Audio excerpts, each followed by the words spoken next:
Hi guys, we are going to read Fur and Feathers today. We are going to be learning about animal adaptations, and this is the perfect story for it. Fur and Feathers is written by Janet Halfman and illustrated by Lori Allen Klein. The howling wind wakes Sophia.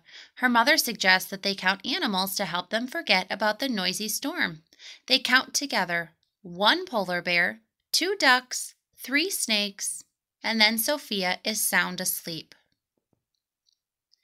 But in her dreams the animals whirl with the whipping wind. Faster and faster they spin, till the wind blows them right out of their coats. Fur, shells, feathers, and scales fly everywhere.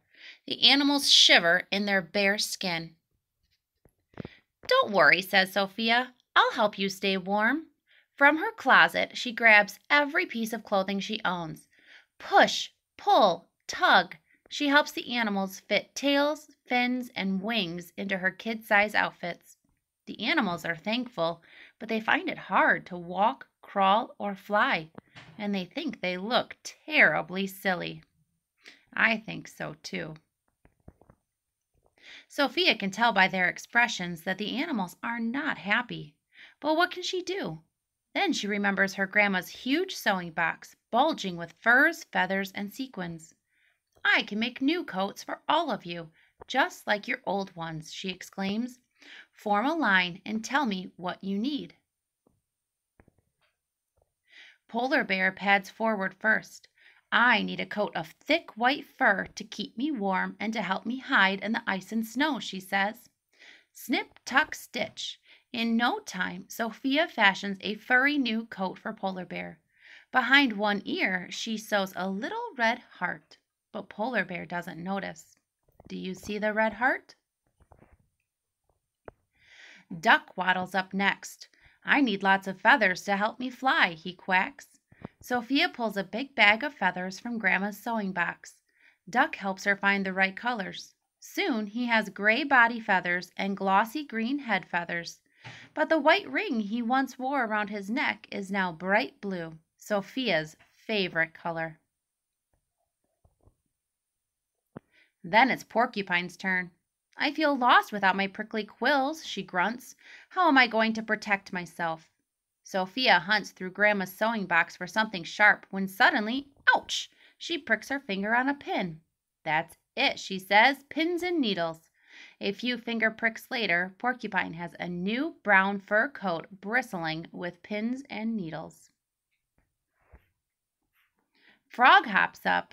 "I don't wear a coat over my skin," he croaks, "but the wind whisked away my covering of slime. I need it to stay moist. Do you have any slime in there?" Sophia checks, but there's no slime. Everyone thinks and thinks about what to do, but Frog can't think without hopping. Higher and higher he jumps till his big eyes spy a tub of green slime on a toy shelf. Sophia pours the slime all over Frog, letting it ooze from head to toe. Happily slime, Frog hops away into the night. "Can I be next so I can get back into the water?" calls Fish from the back of the line. Everyone steps aside to let her go ahead.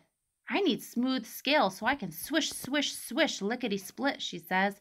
"And please, slime me too." Sophia chooses sequins for Fish.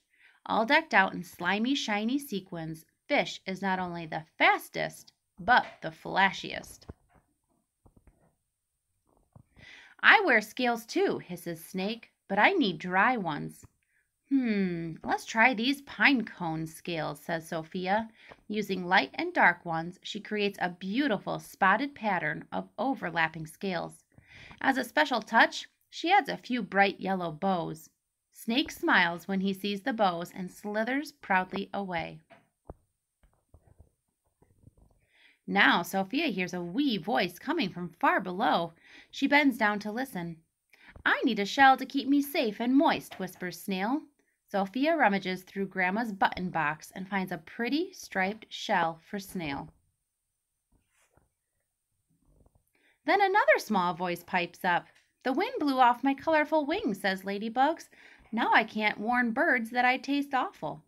Sophia cuts tiny new wing covers out of red plastic. On them she draws little black dots and 2 stars. Ladybug opens her new wing covers and extends her flying wings, happy to be a star. All night long, Sophia sews new coats for an endless parade of animals and adds her own special touches. In the morning, when she wakes up, her mother has a surprise. The whole family is going to spend the day at the zoo. Look, exclaims Grandma, pointing to a polar bear. That bear has a red heart behind her ear. Sophia just smiles.